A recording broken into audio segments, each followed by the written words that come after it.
Hi there, welcome to Letterbox, a new entertainment show. My name's Adam Mast. I'll be your host along with the legendary Bruce Bennett here.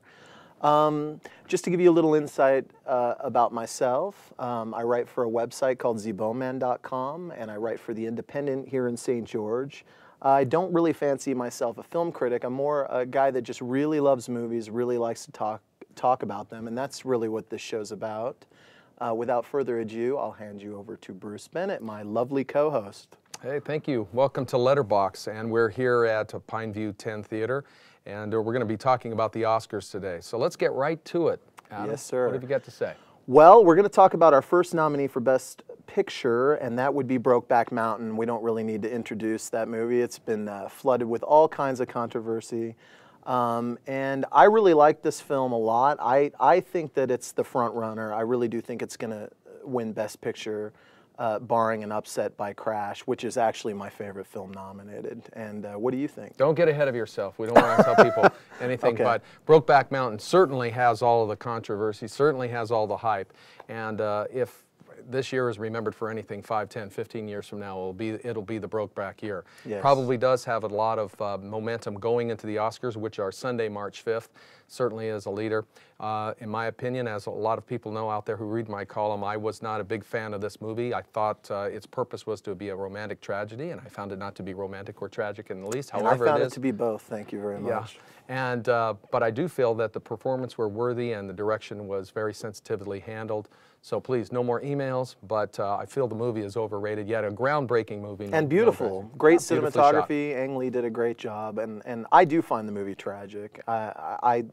I think that it's, in many ways, a misunderstood movie. I don't look at it as a great gay love story. I just look at it as a great love story, and I understand your arguments with it. But yeah, as I've always said, if you interject a woman into either one of the roles, I'd feel the exact same way. Yeah, and I understand that argument, but the movie worked for me. I was moved by it, and a great Heath Ledger performance. We're both in agreement that it's not exactly courageous performance because he got millions of dollars. Yeah, thank you very much. As you so eloquently put, you'd kiss me for $1 million. So what does that tell you? Maybe even less, Adam. Yeah, there you go. But I like the movie. I think that they're uninhibited performances, and I think it's a really well-made film. I liked it a lot. So, and I think it is the front runner. I think it's going to win. Great. What's your grade? I'm going to give that BrokeBack Mountain I gave it a B-. And I'd give it an A-. Okay, good. Our next film is Good Night and Good Luck. This is the biography of Edward Murrow, directed and starred with George Clooney, who's about as hot as an entity as you can get in Hollywood right now. For those who didn't know, Edward R. Murrow was a very popular news anchor in the 50s, very pioneering in some respects. This film is shot in a very claustrophobic black and white style. It's a very stylized film, and again, I found the movie very overrated in many respects. There is probably some meat to this material, but I felt that the direction was very claustrophobic, and I'll tell you one thing, there's so much smoking going on, it almost feels like you get lung cancer just watching the movie. Yeah. Really, at the heart of the movie, it's a commentary about Joe McCarthy, and I didn't learn anything about Joe McCarthy. If you know a little bit about him and the House Un-American Activities Committee dealings back in the 50s, there's nothing you'll learn more about this movie. And so again, I think it had a story to tell, but I was immobilized by the way it was shot, by its style. It was definitely a style over substance movie. And I think there's more to the movie than the McCarthy witch hunt. I think the movie has a lot to say about television, as you mentioned, the cigarette smoking and so forth. I think it's an indictment of TV, the power that TV has over everyone, and I think that's a major point that the film's trying to make. True, there's nothing about McCarthy in that movie that we don't already know, but there doesn't need to be.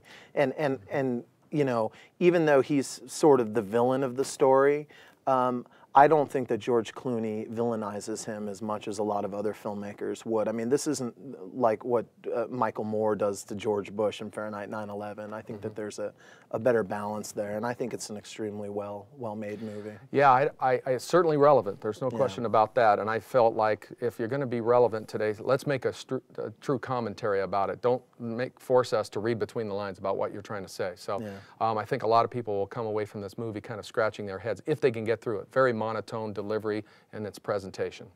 Why don't you talk about the next movie? Well, what would you give it? Oh, I would give it a C+. Really? Yeah. Wow. Okay. Yeah. Well, we disagree yet again. I'd go A-. I think Good Night and Good Luck is a fantastic movie, and I think that George Clooney is really proving himself to be a major talent in Hollywood. So A-. Next film, a film that I really loved, Capote, and it's sort of a biopic on Truman Capote, who went on to write one of the most successful novels of all time, In Cold Blood. And this movie's fueled by an amazing performance by Philip Seymour Hoffman. And I do believe he's going to win the Oscar. He wouldn't be my choice. We'll talk about that later. But he is absolutely amazing in this film. And he manages to be sympathetic, but he's also sort of a manipulative sleazeball, and Hoffman walks that line perfectly. It's just an amazing performance and a great film. And what's your take on it? Yeah, I really liked Capote. A lot of people don't know that Capote came off one of the reasons he was famous and very successful is he had written Breakfast at Tiffany's. Yeah. This really is a quiet and poignant movie about one man's ability to manipulate a situation. He goes into this town of Kansas, and he's sent there by his magazine editor to write a little story for the magazine about this homicide. And he becomes consumed by it. He becomes consumed by it, but we're not really sure if he's consumed by the tragedy of the homicide or really if he's consumed by what this can do for his career. Yeah, and I think it's a little of both. Yeah, it is. Or a lot of both. And it's a study in one man's craft, which is fascinating, poignant. It really shows the creative process that a writer goes through, especially somebody so driven as Truman Capote obviously was. Right. It's a movie that tests your patience. Yeah. It's subtle and quiet and almost languid in pace, but I think it does reward the viewer. And I'm giving it an A-, and clearly, from my perspective, Philip Seymour Hoffman is the front runner for the Oscars. I agree, and I completely agree. I'd give the film an A- as well. In fact, all 5 films that are nominated, we'll talk about the other 2 in a few minutes. I think they're all outstanding. All 5 made my top 20 in our little best of 2005 list. So. Great. When we come back, we're going to take a look at the final 2 movies, including a film about racism, Paul Haggis, the director, his debut, the film Crash, and then we'll also talk a little bit about the political thriller by Steven Spielberg. Steven Spielberg. And we'll be back after this moment.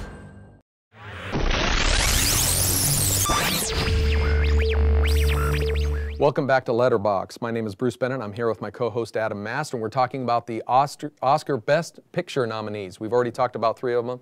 Let's go right into Crash. Boy, of the 5 nominees, Adam, this movie has to be the one that's the most emotionally hard-hitting for me. And basically it's a multi-layered film set in Southern California, and it talks about the multiple stories that occur overlapping in a way. It has some messages about racism, certainly, and it's filled with some real surprise, shocking moments to some degree, but I really made a connection. Maybe it's because I grew up in the Southern California area. Not everybody's going to feel that same connection to it. The other thing I like about Crash is that it features some very well-known actors playing against type, including Brendan Fraser, Matt Dillon, and Sandra Bullock. Boy, I thought this was one of the most emotional movies, and even though it is rather blatant, there are some beautifully sensitive moments throughout. There's some stories here that I think anybody can connect to. I thought it was one of the best films, if not the best film of the year. Certainly of the nominees, I felt it was the best picture, the one that had the greatest influence on me, and that's why I'm giving it an A-. I'm going to agree with you completely on this. It was number 2 on my list, only to New York Doll, which is a film that appealed to a lot of people locally, but hardly anyone in the rest of the country saw it. But I agree. I think that Crash is extremely complex, and a lot of people would argue that the things of chance and the coincidences going on in the movie sort of hinder its overall effectiveness, but I completely disagree with that. What I like about the film is its complexity. For instance, you have this Matt Dillon character who's really not a very nice guy, and by the end of the film, you don't necessarily find him, you don't think that he's a nicer guy by the end of the film, but at least you have an understanding of who he is. And there's a lot of complexity there. And the way these stories intersect, it's beautiful. I think what Paul Haggis has done, I think this is a far more effective movie than $1 Million Baby, which is another movie that I really liked. But it's a challenging film. It has just beautiful, tiny nuances throughout, and I was really moved by it. And I think that Terrence Howard and Don Cheadle in particular give amazing performances, and arguably every actor in this film could have been nominated. I mean, it is an ensemble, but the whole film is just, it's so well structured. What grade would you give it? I would give it an A-. It was my second favorite film of the year. I absolutely loved it. Great movie. Happy for the nomination. Adam, what would you, let's talk about our next film. Next film done by perhaps the most celebrated filmmaker of all time, and my personal favorite filmmaker because I've grown up on his movies. That would be Steven Spielberg. His latest film, Munich, is without question the most mature film he's ever made. I wouldn't say that it's my favorite, but I was riveted by this movie, and it's sort of, as you put it, an apolitical thriller. Really extremely well made, and it's kind of a throwback to 70s espionage thrillers almost, but it has a lot to say. It's extremely provocative and couldn't be any more relevant than, because of all the things that are going on in the world with terrorism. And it's just an amazing film. It's cold, it's a bit on the bleak side, but it's absolutely amazing. And I would give it an A-. Certainly a movie to check out. And what'd you think? Yeah, I agree. There probably should be a little warning to Spielberg fans, because you might be taken aback by his bluntness, there are some graphic scenes in it. And like you said, I use the word apolitical.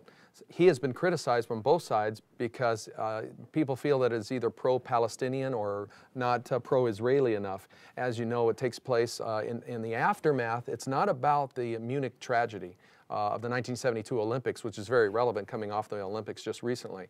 And I remember being riveted to my television screen, all of us in black and white, back in those days. It's more about the aftermath, and it's one man's crusade to try to seek revenge, as he's been given the opportunity. And as you put it, revenge is really the focal point of this movie. Yeah, this really is about revenge, what it does not only to the victims, but also the perpetrator of that revenge.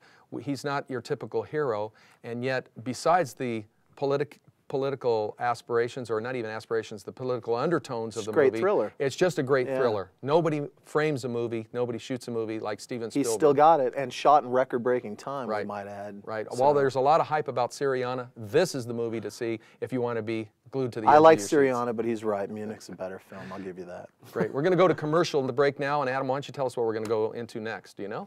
I don't. Let's talk about DVDs. let's talk about the new releases that are coming out. Let's talk about DVDs. Yeah, let's do that. We're gonna, when we come back, we'll be right back after this commercial break.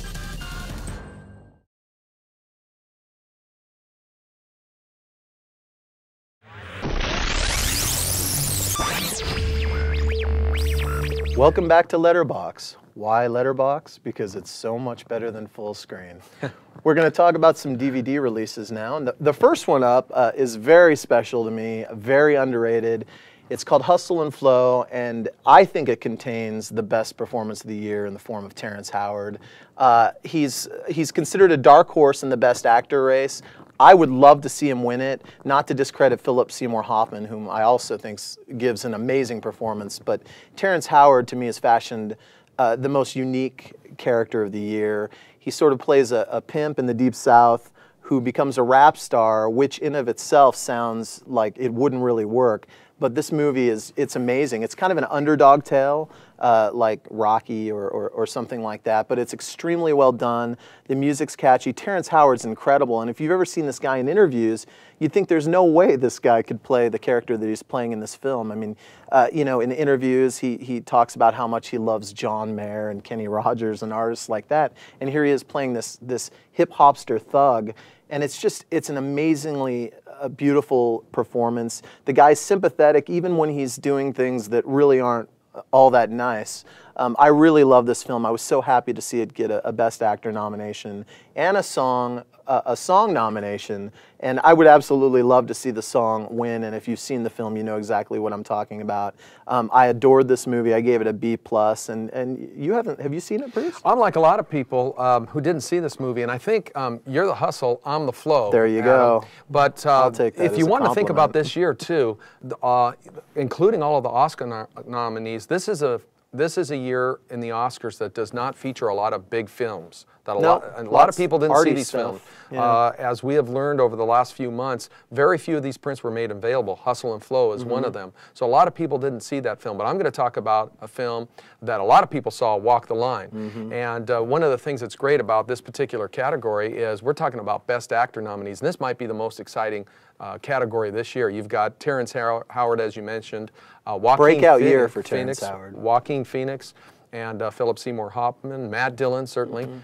So Walk the Line is a film that a lot of people have seen. It's probably the most popular of all the films that have been nominated when you think about it. I haven't talked to one person that didn't like it, and I'm following that same category. I thought it was a great movie. Similar to the movie last year, Ray, a biography about a fairly well-known character, but it's really about his struggle, and again, it's kind of an underdog picture. Probably the most amazing thing about this film is the fact that Joaquin Phoenix neither sings nor plays the guitar, but learned how to do so for this. And let's not forget Reese Witherspoon's fantastic role as June Carter, almost undershadowed by Joaquin Phoenix in many regards, but don't be surprised if anchor. Reese Witherspoon walks away with the Best Actress I think you're absolutely right. What would you give Oscar? What would you give the film? I thought Walk the Line was great. I'd give it an A-. Had a few flaws to it, I thought, a little bit. There's some parts of it that I thought were a little bit predictable, a little bit formulaic. I was hoping for something a little bit different, but still a very compelling film. I agree. Well, formulaic in that Ray came out, as you said, a year earlier, and both movies follow the same formula, structurally speaking. They're both about flawed performers and sort of show the struggle that they went through to get where they are. Where I think Walk the Line has the edge, I think it has a stronger focal point. I think that James Mangold, the director, is really smart to sort of focus on the love affair between June Carter and Johnny, and that's what separates it from Ray. And don't get me wrong, Ray's a great movie, and quite frankly, I would probably give them both the grade. I think they're both a solid B+, and I really love both films. But I really was moved by the love story in Walk the Line, and I think that that's where it has the edge over Ray. Well, and both of the films, Ray last year and Walk the Line this year, really talk about larger-than-life characters, and I don't know how in a 2-hour movie you can tell everything you know. Next to impossible. I mean, Johnny Cash accomplished a lot in the last 10, 12 years of his life. You could make a movie just about what he's accomplished in that, and really bringing his musicality and his abilities to a whole new generation of people. So anyway, we both giving a recommendation to Walk the Line. And I agree. Sure to win a few Reese Oscars. will win the Oscar. It's really between her and Felicity Huffman, but I think Reese is going to in a film that nobody else saw. Yeah. But anyway, when we come back, we're going to talk about a couple of, speaking of lesser-known films, we're going to talk about films that you might not have seen that you probably should. So stay tuned. We'll be right back.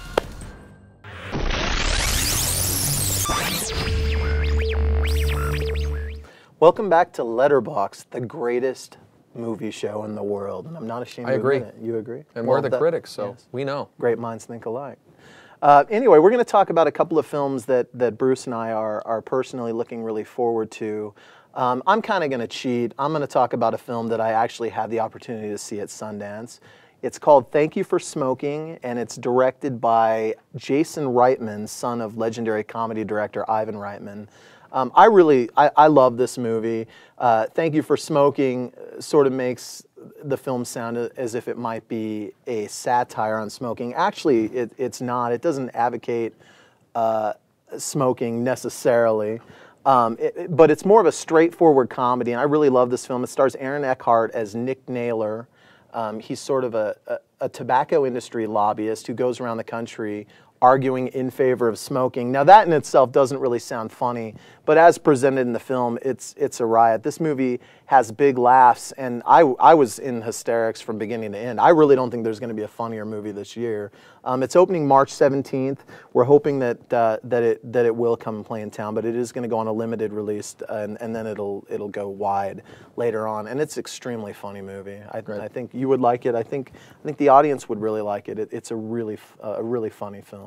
Right. One of the things that Adam and I do agree is that we take our responsibility to tell our listeners, our readers, about smaller films that are coming and encourage people to see if we think they're good. And this is one of them. And we are really blessed in this area. We've been very lucky to have so many smaller films come to this area. So our plea, one of our pleas is, if you hear a good recommendation by us to see one of these smaller movies, please go see it, patronize the movie. Yeah, they can't keep coming if we don't support That's true. them. So. And one of the movies that's in theaters right now that I think both Adam and I would agree that you should go see is World's Fastest Indian. Now, you may not understand the title because it has nothing to do with Native Americans whatsoever, but it does star Anthony Hopkins, and it's the type of movie that'll come and go, and because it's so early in the year, you'll never hear about it again unless you hear about it when it comes out on DVD. It'll probably be totally forgotten a year from now in the Oscars, which is too bad because Anthony Hopkins is fantastic. It's based on the true story of this old cahoot from New Zealand who builds a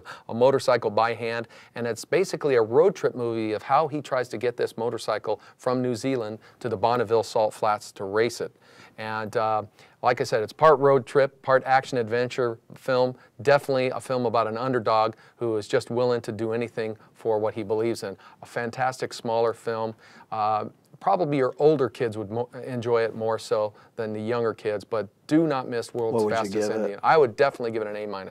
Well, I'm ashamed I can't give it a grade because I haven't seen it. Well, see, I have no excuse. So he's one of the people I'm talking about. Go see this film. Patronize the film. I will be seeing it this evening based solely on your recommendation. And that's the power we have as critics. Awesome.